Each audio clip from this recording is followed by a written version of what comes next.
박현민 비서관 모시겠습니다. 예, 안녕하세요.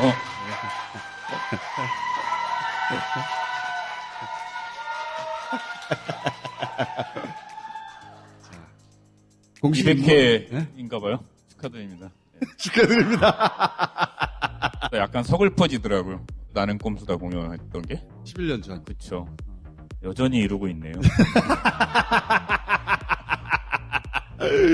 오래됐다. 200살까지 사십시오. 초기 얘기를 한번 해볼까 해요.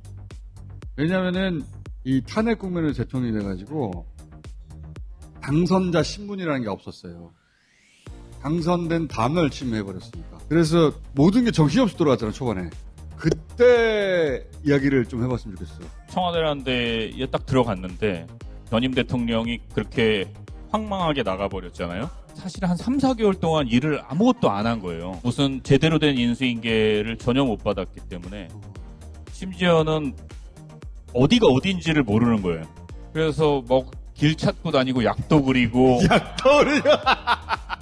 그렇게 어수선하게 몇 달을 보냈죠, 실은. 한 번에. 어떤 공간이 어떤 용도로 쓰였는지도 모르고 인수인계가 안 그쵸. 됐어. 접견은 어디서 해야 되나? 뭐 외국 누가 오면 어디서 만나야 되나? 진짜 아무것도 인수인계가 안 됐구나. 없었죠. 이렇게 돌아가는구나라는 걸 느낄 때까지 꽤 많은 시간이 필요했죠. 근데 그러면서 동시에 그 일정대로 또 따라가야 되고.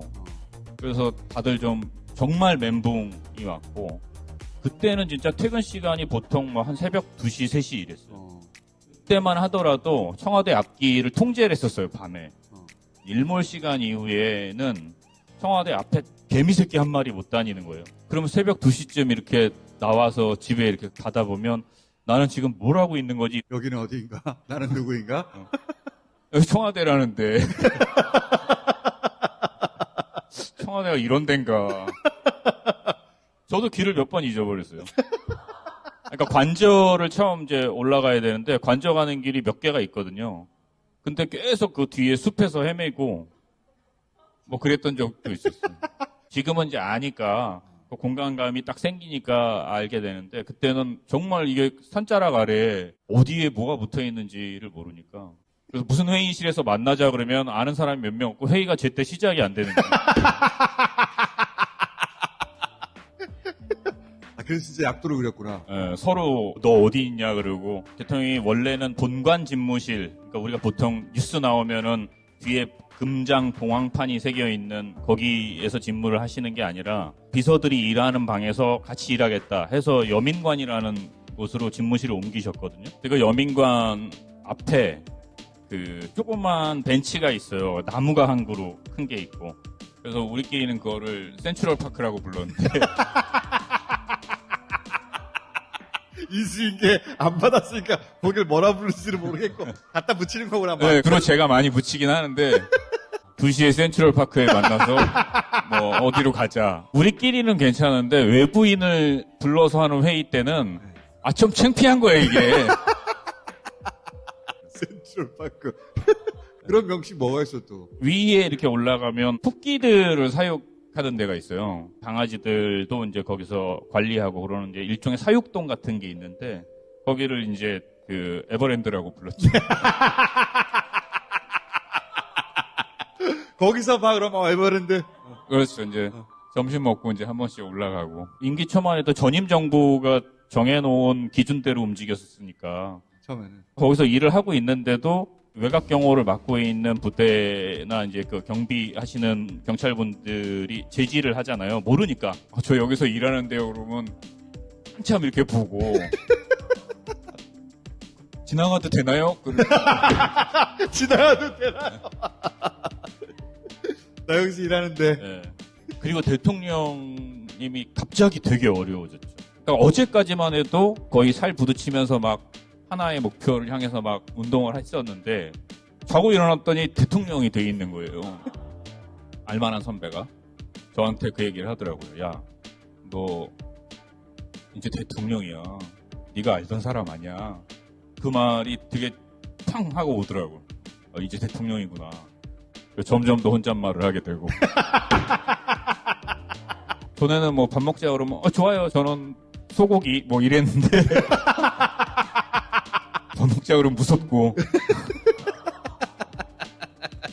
자, 네. 그러면 그럼에도 불구하고 해야 될 행사들은 막 쌓여 있는 거 아니야? 가장 처음에 화제가 됐던 행사는 100대 국정과제를 발표하는 자리였어요. 그러니까 우리가 5년 동안 어떤 일을 하겠다라는 것을 발표하는 자리였는데, PPT. 예. 그때 너무 이제 저는 자연스럽게 100대 국정과제 발표를 하면 당연히 정부 쪽 인사들이 국민들에게 프레젠테이션 하는 거라고 생각을 했거든요. 그래서 쭉 나왔었지. 예. 근데 지난 모든 정부에서 그런 식으로 한 적이 없었던 거예요. 그냥 앉아서 회의하고 나중에 브리핑으로 발표하는 그거를 무슨 얘기냐, 이건 생방송을 물려야 된다. 그래서 그걸 담당하고 있는 의원들 화제가 됐어. 네. 맞아. 그리고 장관들을 제 기억으로는 한 3번 정도 연습을 했던 것 같아요. 처음에 되게 싫어했어요, 그거를. 무슨 이렇게까지 해야 되냐 그러고 막. 근데 딱 끝나고 나니까 사람들이 너무 좋아하는 거예요, 그거를. 그런 식으로 국민들께 우리 계획과 앞으로의 과제를 얘기했다는 사실에 대해서 상당히 기뻐하고 반응이 좋으니까 안보 하나만은 걱정하실 필요가 없습니다, 국민 여러분. 이제 우리 국방은 스스로 책임질 때가 됐습니다. 강한 안보와 책임 국방의 출발은 국방 개혁입니다. 이제는 뭐 거의 익숙해졌죠. 최근에는 장관들은 무조건 PPT예요. 참 이건 어떻게 해석될지 모르겠는데 제가 이렇게 보면 장관 왜 하고 싶을까 이런 생각이 들어요. 저는 진짜 그럴 일도 없지만 꽤 많은 돈을 준다면 안 할 것 같아요. 이 양반들 고생하는 걸 보니까 한 일도 욕먹죠. 안 한 일도 욕먹어요. 자기가 잘못한 것도 욕먹고 자기 밑에 분들이 잘못한 것도 욕먹어요. 또 가만히 있어도 어느 한쪽은 무조건 싫어해요. 잘하면 잘할수록 싫어해요. 근데 자기가 잘 못한 걸 좀 소개해봐. 첫 국빈 방문이 트럼프 대통령이었어요. 그러니까 엄청나게 쪼였어요, 제가. 국빈 방문이 박근혜 대통령 임기 말에 거의 없었으니까. 그러니까 한동안 텀이 있었잖아요. 그걸 해본 경험이 있는 사람이 없는 거예요. 계속. 민수인계도 못 받았으니까. 그렇죠. 그러니까 이제 예전 거 보고 막 이러면서 이제 어떻게 도착시키고 뭐 이런 것들을 엄청나게 이제 학습을 했죠. 공부를 하고. 진짜 맨땅 해야 되겠네. 네. 거기에다가 미국 대통령의 대한민국 방문이고 그 자체로도 주목도가 엄청 높고 또 그 당시에 그 안보 상황이 다소 엄중했고 그리고 국빈 방문이라는 프로토콜 자체가 지금 찾아보기가 좀 어려운 상황에서 그 행사를 준비해야 되는데 그래서 이제 가장 많이 신경 썼던 것 중에 하나가 이제 공식 환영식. 그게 이제 행사의 시작이니까. 그리고 양국 간의 친교를 드러낼 수 있는 공식 만찬. 이 두 가지가 이제 저한테는 가장 신경을 많이 썼던 부분이었는데 공식 환영식 때 결정적인 실수를 하게 됐죠. 근데 그걸 사람들이 잘 모르더라고. 심지어는 그 영상도 남아있는데. 영상 나중에 찾아봐야 되겠다. 오늘 공개하면 내가 근데 이걸 왜 공개하고 있는 거죠? 미국 대통령은 자기의 전용차를 가지고 옵니다. 비스트라는 차인데 보통은 그 나라에서 차량을 제공해줘요. 미국만은 본인들이 다 해요. 그래서 차량을 가지고 오는데 그것도 한 대가 아니라 2대를 수송기에 싣고 와요. 그래서 그 차가 그 청와대 분수대 앞으로 이렇게 들어오면 분수대 앞에서 대기하고 있던 전통의장대가 그 차를 가마처럼 호위를 해요. 그래서 쭉 와가지고 본관 정문으로 해서 청와대 본관 앞에 딱 쓰면 빵빠레가 쫙 울려요. 국방부 의장대 그 의장대 안에 빵빠레 대가 따로 있어요.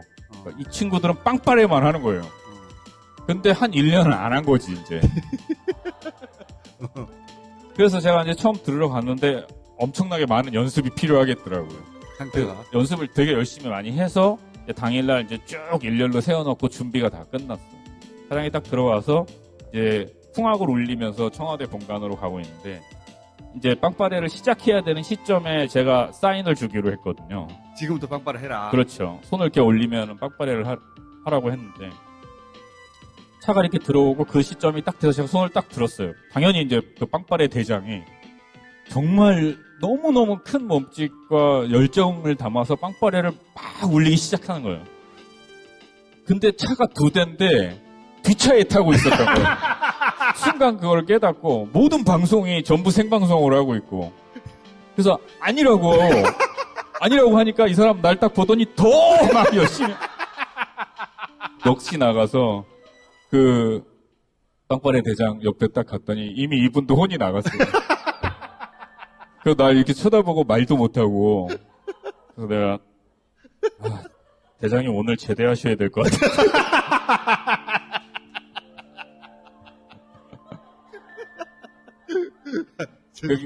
그 트럼프 대통령 웃겼던 게 차에서 내리자마자 막 이렇게 공식적인 인사하고 막 이러는데 끝나고 나서 그 차 앞에 대통령을 모시고 가서 차 타보지 않겠냐고.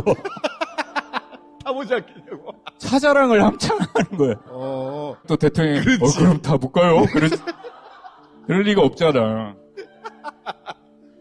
그랬고 만찬 때는 이제 나중에 화제가 좀 됐죠. 그거는 이제 독도새우하고 360년 된. 360년 된 시간장. 그때가 일본이 독도 문제를 가지고 계속 긁고 있을 때예요, 또. 그래서 어떻게 할까 막 고민을 하다가 이거 직접적으로 얘기할 수 없잖아요. 할 수 있는 방법이 뭘까 하다가 독도새우 생각을 했던 거거든요. 재밌다. 그래서 독도새우를 해서 이제 내놨고 일본 언론에서 어떻게 독도새우를 내놓을 수 있냐. 엄청나게 항의를 했고 공식적인 루트를 통해서도 우리 만찬에 내놓았던 독도새우에 대해서 유감스럽다라고 얘기했어요. 네. 당시 제 기억으로는 외교부에서 우리가 답변을 해야 되는 상황이면 뭐라고 얘기를 하는 게 좋겠냐. 내 밥상에 뭘 올릴지는 내가 결정한다라고 얘기했으면 좋겠다고.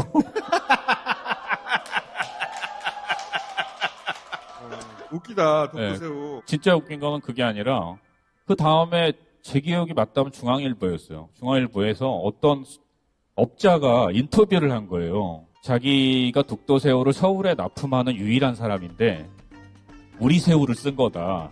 근데 그 새우를 어떻게 팔았습니까? 라는 질문에 뭐라고 얘기했냐면 자유로 근처에서 검은 양복을 입은 사람들이 자유로 앞으로 어디로 오라고 하고 길가에서 자기 새우를 받아서 갔다. 그 사람들이 지금 생각해보니 청와대 사람들이었다. 이렇게 인터뷰를 한 거예요. 난 노량진에서 샀거든.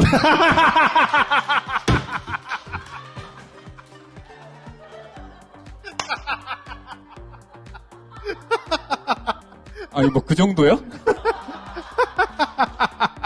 얘기만 하면 빵빵 터지는데? 도대체 그분에게 새우를 사간 검은 양복의 사나이들은 대체 누굴까 그런 의문을 5년이 지난 지금도 갖고 있어요. 그리고 실은 만찬장에서는 독도새우는 별로들 그냥 새우인가 보다 하고 말았고 오히려 미국의 주요 수행원들이 저한테 많이 물어봤던 건 360년 된 시간장으로 만든 한우 구이였거든요. 이거 먹어도 되는 거냐고. 360년. 시간장이라는 걸 이해를 못하고 360년 된 걸 우리 보고 먹으라고. 자기네 나라 역사보다도 더 오래된 거 아니에요. 시간장이라는 게 일부 엑기스만을 가지고 다시 우리고 다시 우려서 360년이 된 거야 라고 설명을 해줬는데도 어쨌든 360년 된 게 여기 있다는 거 아니야. 많이들 안 먹었어요, 실제로. 그래서 이렇게 남으면 이제 그 자리에 못 들어오는 방자상으로 이제 다. 방자상으로. 내려가죠. 또 뭐가 있어? 아이, 재밌다, 이거. 각본 없는 기자회견이 이제 우리 정부 때 처음 됐었죠. 기자회견이면 당연히 질문을 현장에서 할 거라고들 생각을 했던 거죠. 그렇지. 근데 이전 정부 다 거의 다. 연기야, 연기. 거의 다 일종의 약속 대련을 한 거거든요. A 기자가 이런 질문을 할 겁니다. B 기자가 이런 질문을 할 겁니다. 미리 합의해서 넘겨주고 거기에 대해서 답변을 하는 이런 식의 기자회견에 되게 익숙해져 있었던 거죠. 근데 이제 그걸 우리가 각본을 아예 없애버리고 우리한테 얘기하지 마라. 어떤 질문을 할지. 대통령은 듣는 대로 얘기를 하겠다라고 해서 했던 그 기자회견이 있었는데 기자분들도 되게 많이 긴장했고 기자들이 떨었어, 기자들이.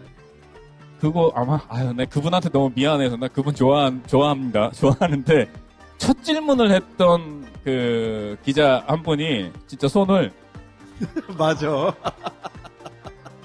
난 이해도 돼. 국민들의 불안감이 완전히 가시지 않고 있는 것은 사실입니다. 한반도에서 무력 충돌 또는 전쟁이 일어날 가능성에 대한 오죽하면 너무들 긴장을 해서 현장에서 몇 개의 대중음악곡을 좀 틀었어요. 라이브로 처음 해보니까. 그런 식의 기자회견이 처음이니까 정말 다들 긴장을 해서 침 넘어가는 소리가 들릴 정도로 조용하고 이래서 제가 그때 대중음악을 몇 개를 틀었었어요. 청와대에서 처음 울려 퍼진 대중음악이래요. 하여튼 그런 음악을 틀었던 것도 좀 기억에 남고 그러네요. 네. 그런데 좀. 그 다음에 저것도 화제가 많이 됐죠. 기업인들 처음에 초대해서 이제 오프 미팅 했을 때. 그러니까 우리가 들어오고 나서 처음에는 정말 자질구레한 것까지 너무 관심들이 많았어요. 이번에는 어떻게 할까? 관심이 네. 되게 많았지. 사람 너무 긴장하니까 야, 내 핸드폰에 있던 이 노래 좀 틀어줘.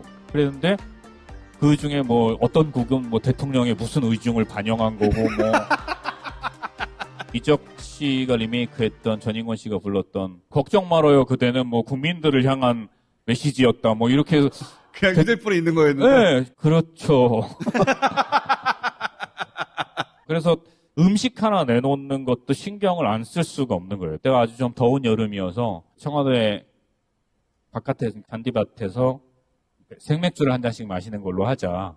그랬더니 청와대와 호프 미팅 한다라고 이제 예고 기사들이 쫙 나갔어요. 근데 일주일 내내 제가 가장 많이 받은 전화는 전부 맥주 회사에서 전화가 우리 거 써라. 전부 저를 만나고 싶어 했어요. 자기네 맥주 써달라고. 우리가 아는 맥주 회사 뭐 많지 않잖아요. 어떻게 뭐, 결정해? 샘플이라도 뭐 샘플은 무슨. 근데 이제 제가 만나면 안 되잖아요. 그러니까 그럴 때 만나서 이제 뒷돈 받는 건데. 네. 너무 고민이 되는 거예요. 그렇지. 그래서 할 수 없이 수제 맥주 하는 회사를 찾기 시작한 거예요.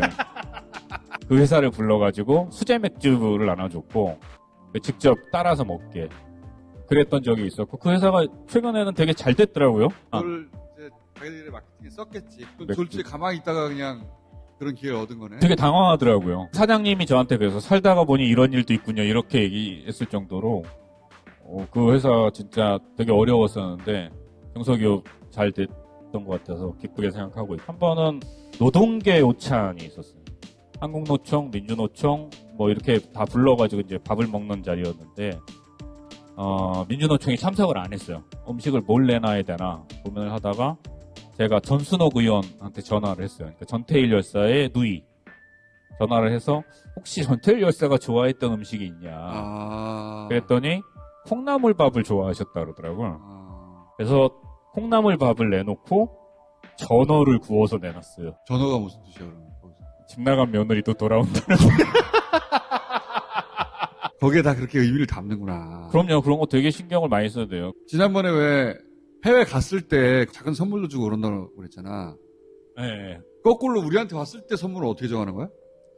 선물 이거는 이제 제가 어쩌다가 공무원이 돼서 처음 크게 각성했던 사건인데 트럼프 대통령이 이제 오게 됐잖아요. 정상들의 선물은 되게 비공개로 주고받습니다. 왜냐하면 공개됐을 때는 메시지가 담겨 있다고 해석하거든요. 다.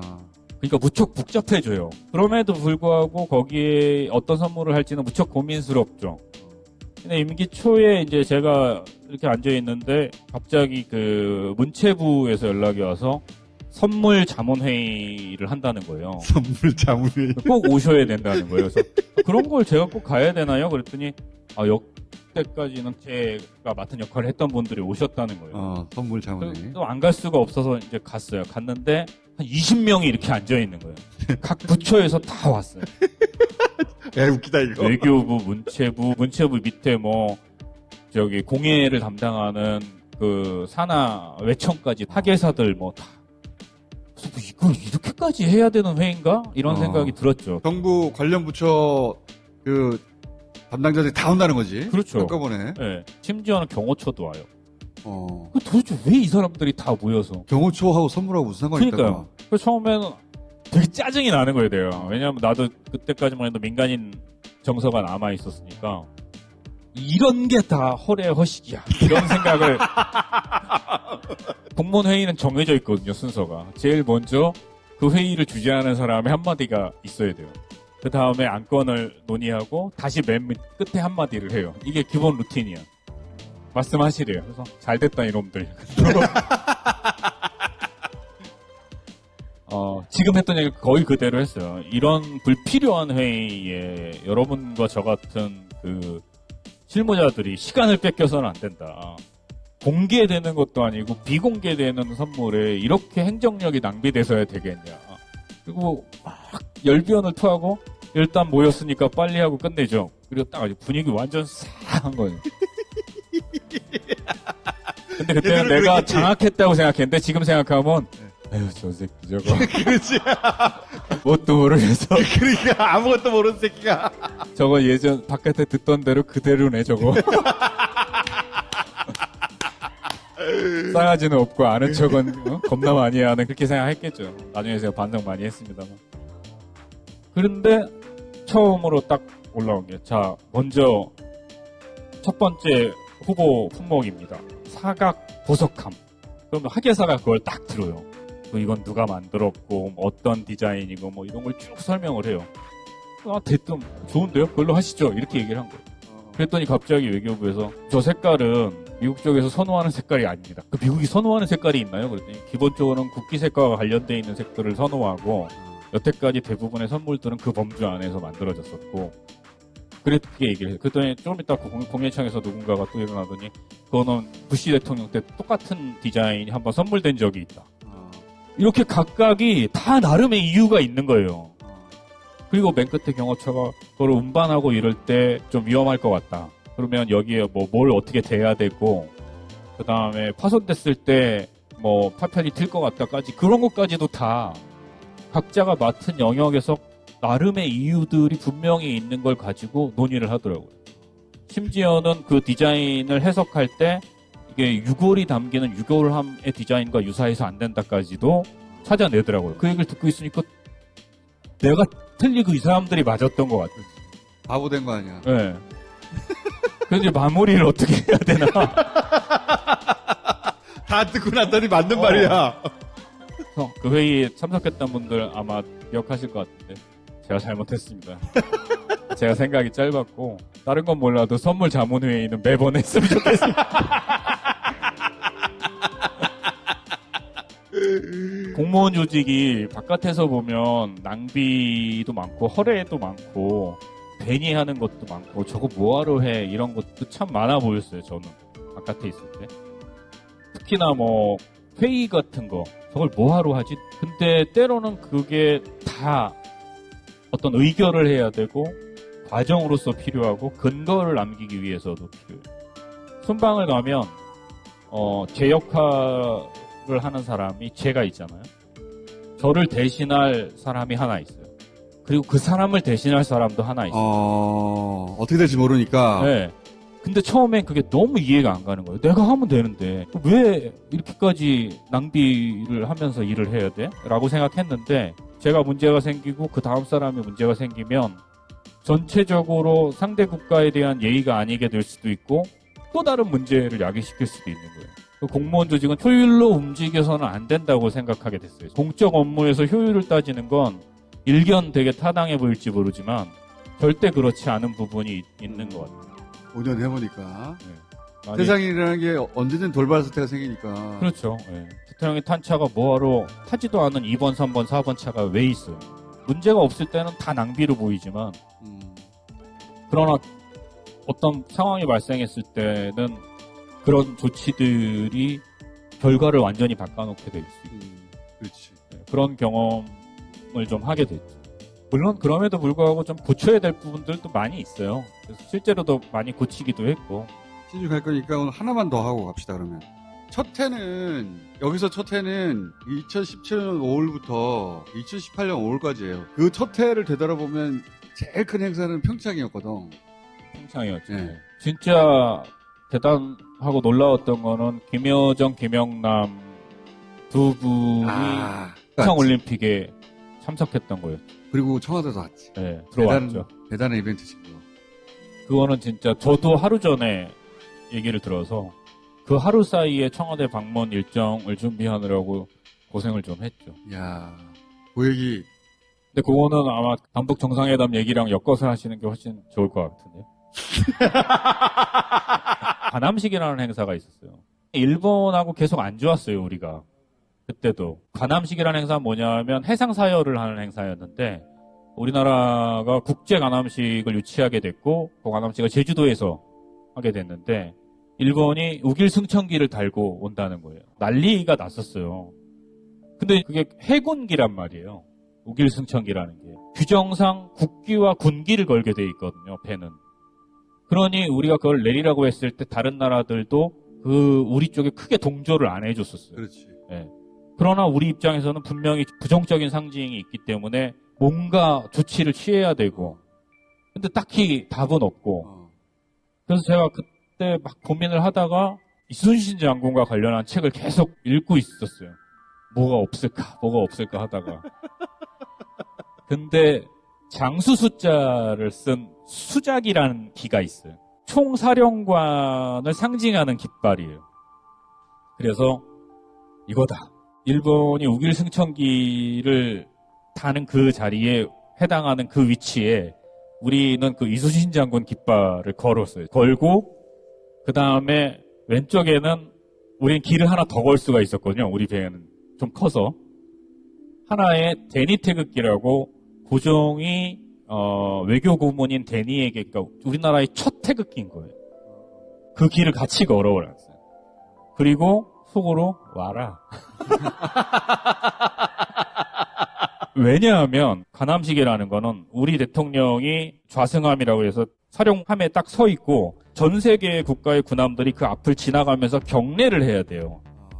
대통령께. 근데 바로 대통령 뒤에 이순신 장군을 상징하는 깃발과 독립운동을 상징하는 깃발을 걸어놓은 거죠. 우리는 경례 안 해요. 그리고서 일본 군함이 우길 승천기가 아니라 뭘 걸고 오더라도 와서 거기다 경례를 해야 되는 상황이 야, 으로 만들었던 거예요. 야, 머리 잘 썼다. 일본이 안 왔어요. 그거 알고. 자기들도 고민했겠지. 처음에는 우길 승천지 달고 올라고 그랬지. 근데 이순신 걸렸는데요. 일본이 아예 참석을 안 해버렸어요. 결국은 상징 싸움이라고 생각해요, 저는. 그렇지. 독도새우도 그렇고, 그러니까 시비를 걸 수도 없고 걸지 않을 수도 없는 약간 되게 기분 나쁘게 간지러운 느낌. 우길 승천지 메고 가면 내리라고 못한다. 라고 자기들 생각해서 가자 했는데 이순신? 잘했어. 그때 깨달았던 게 외교는 절대로 직접적으로 얘기하는 게 아니구나. 항상 약간 불편한 듯 쓱쓱 긁으면서 그러니까 그거 자기 잘하잖아. 그걸 인간관계에서는 깐죽거린다고 하죠. 자, 오늘 여기까지 하겠습니다. 감사합니다. 고맙습니다. 예.